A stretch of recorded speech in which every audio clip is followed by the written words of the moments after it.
saya Herlina. Pekerjaan saya hari-hari itu guru SDN Negeri 12 Plerang. Saya bikin lempok durian ini udah turun-menurun. Jadi sejak kapan saya pun tidak ingat mungkin. Dari nenek saya, dari bapak saya, terus turun ke saya, turun ke anak saya. Jadi saya tidak tahu tahunnya tahun berapa. Udah tiga generasi.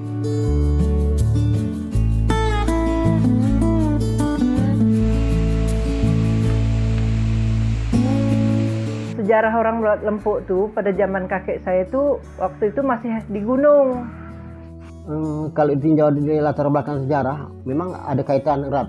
Karena orang-orang Bukit dulu menanam pohon durian itu ke Sukadana ini, bawa Sukadana ini, pohon durian itulah. Jadi sampai besar sekarang itu masih kepunyaan orang Bukit bahkan. Jadi mereka tuh waktu bikin lempok itu di gunung dengan menggunakan kayu api yang ada di gunung. Misalnya itu pakai kayu pedare gitu. Kayunya tuh enggak bisa kayu getah apa enggak bisa. Dia pakai kayu itu soal keras, pakai batu. Bikin tungkuknya. Kebetulan zaman dulu kan kebanyakan orang-orang Bukit ini kan orang Bukit diamnya di atas kaki-kaki bukit. Jadi perumahan itu banyak di bukit. Jadi di bawah ini agak sedikit orang menghuni di bawah ini dibandingkan dengan di atas gunung. Karena di atas gunung banyak pekerjaan, misalnya nyaman beladang, di atas gunung itulah. Itu keistimewaan zaman dulu itu.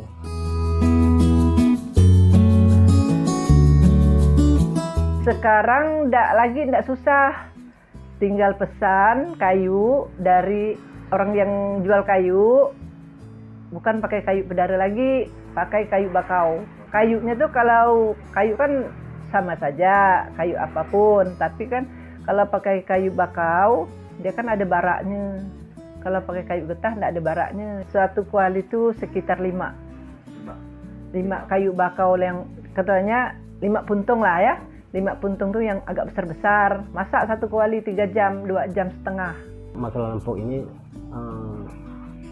terutama lempok durian di Sukadana lah. Memang pembuatannya di dulu enggak seperti yang sekarang. Kalau dulu kan pakai buntang-buntang, pakai apa namanya digulung gitu, pakai daun apa namanya itu, daun perua. Jadi perua itu sejenis rotan itu. Jadi itulah satu buntang-buntang itu dulu dipakai salai, enggak pakai ini, enggak pakai gini. Kalau udah nanti itu disalai gitu nanti ya. Kalau udah dimasak sementara waktu masak itu nanti baru disalai.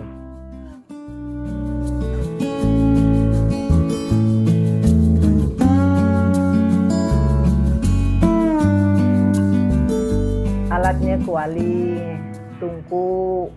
Kalau zaman dulu orang pakai batu, sekarang enggak. Tungkunya lebih praktis, pakai drum tuh, disemen, terus dikasih lubang, lebih enak orang ngerjakannya gitu. Pakai kayu lah, pakai kuali harus ada itunya apa? Ngaduknya tuh dari kayu belian. Iya, memang harus kayu belian soalnya berat. Jadi dia itu kalau kayu yang enggak belian kan enggak berat. Jadi kan bolak-baliknya susah.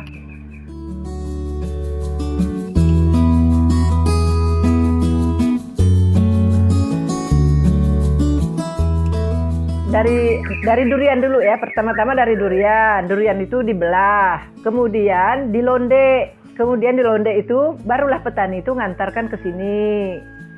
Jadi di sini ditimbang, terus dimasukkan kuali, dikasih gula, itu diaduk 2 jam setengah, jadilah lempok. Kalau takarannya 1 kilo durian, gulanya 3 on. Kalau lebih dari itu, hasilnya itu keras, kan cepat masak, dia nanti hasilnya tidak bagus. Gula ini ada juga yang gula aren dan nau biasa, juga sudah ada gula dari gula pasir yang diimpor itu. Selama 2 jam setengah tidak boleh berhenti. Kalau berhenti nanti hangus, soalnya apinya terus proses pengadukannya itu.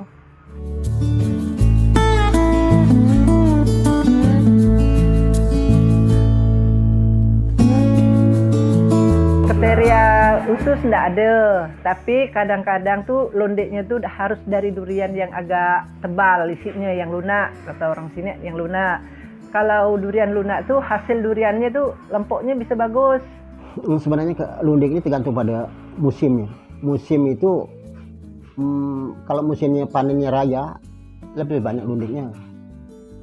Pengantaran itu kalau tergantung orang kerjanya. Kalau kerjanya pagi-pagi jam 11 sudah sampai sini. Kalau sampai sore masam. Kalau masam nanti hasil lempoknya ndak enak. Dan kualitas unggul pun masih banyak sekarang, udah munculan. Jadi kita harapkan tuh dari varietas unggul pun kita bisa mengharapkan juga dari durian ini. Selain durian lokal itu perlu dipertahankan juga. Wah, senang beda.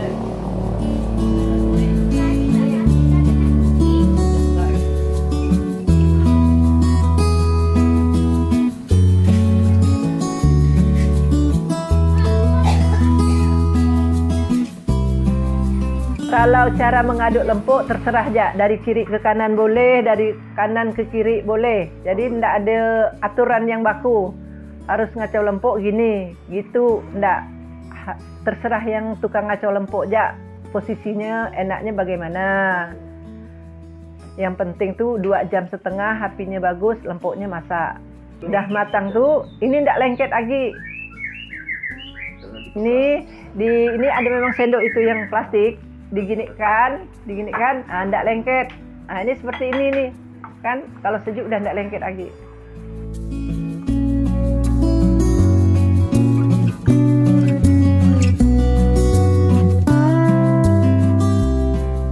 Nah, kalau sekarang kan ndak, sistemnya kan dimasak langsung dimasukkan ke belik. Nah, itu beda lempuk dulu dengan sekarang tuh. Dan dulu pun aromanya agak manis, agak dikasih gula banyak benar. Dikasih gula banyak benar. Kalau sekarang kan terlalu manis anunya. Nah, itu. Jadi gitu beda, ada antara dulu dengan sekarang tuh gitu. Kalau terlalu matang, dia bisa disimpan lebih lama. Bisa disimpan bertahun-tahun. Kalau yang tidak matang tuh kurang, rasanya masam, makin disimpan lama, masam. Kalau matang kan biar disimpan sampai 2 tahun pun tahan. Penyimpanan itu tidak boleh, istilahnya harus kaleng yang tertutup biar udara tidak masuk. Maka disalai lah, diparakkan gitu, disalai, maka ditahan. Kalau dalam kaleng itu tahan sampai 2 tahun pun tahan. Ada perlakuan khusus, ada. Lempuk matang, simpan dalam tempat yang bersih. Kemudian dibiarkan dingin dulu. Kalau panas-panas di packing, nanti kan dia nguap. Kan berair di dalam plastiknya. Itulah yang bikin lempuk nggak tahan lama dalam packingan tuh.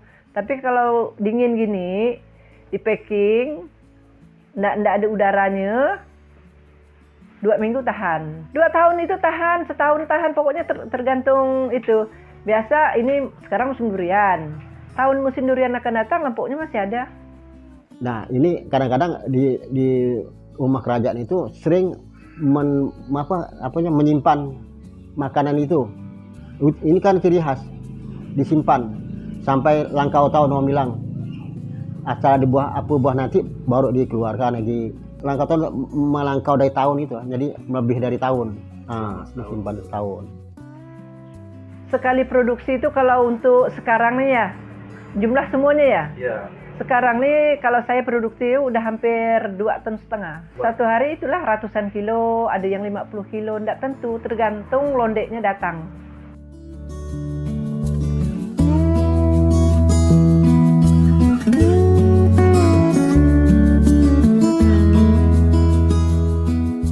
Kalau lempuk dulu disuguhkan untuk misalnya ada acara-acara di kerajaan gitu. Nah, itulah yang dulu. Jadi udah dipotong-potong itu disajikan untuk kerajaan.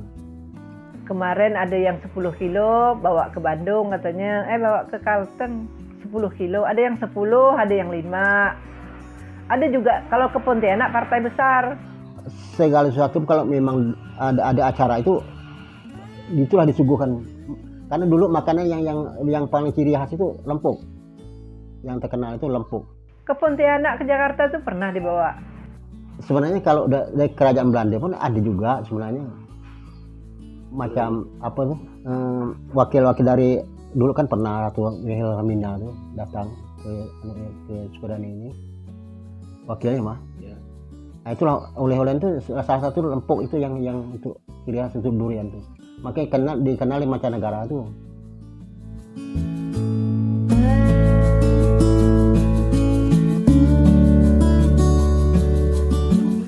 Khas Sukadana tuh rasanya beda kali dengan lempuk-lempuk yang lain.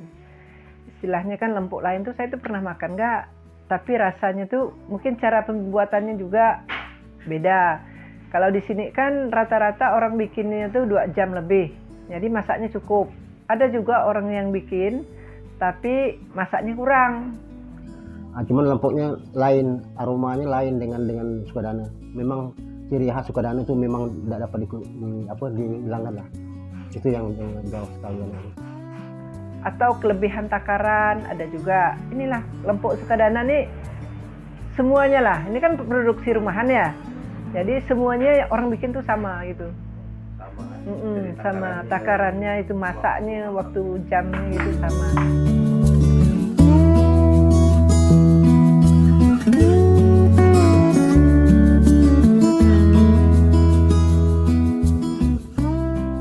Ya, kalau saya pribadi, saya rasa bagus mempertahankan keutuhan lempuk itu sendiri. Karena aromanya pun lain dengan campuran yang udah dicampur itu. Gek viral buat, tapi orang buatnya takarannya betul. Kita kan mau cepat banyak itunya. Campur pisang, campur gendung. Kalau campur-campur gitu tuh orang yang bikinnya tuh ngaduknya tuh susah. Dia itu nggak mau masak. Jadi begitulah kalau pembuatan lempuk itu. Kita harus mau yang asli itu. Sampai yang jatahnya 2,5 jam sampai 4 jam. Karena lama, rugi sendiri. Lagi pula yang asli campur pisang tuh lempuknya nggak tahan lama, hasilnya biru nanti, berubah warna.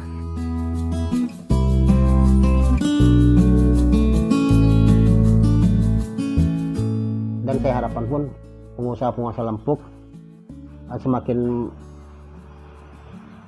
tambahkan bagaimana itu kalau dapat dia dikasih aroma apa lagi yang bisa itulah, tapi jangan mengurangi daripada lempuk itu tadi.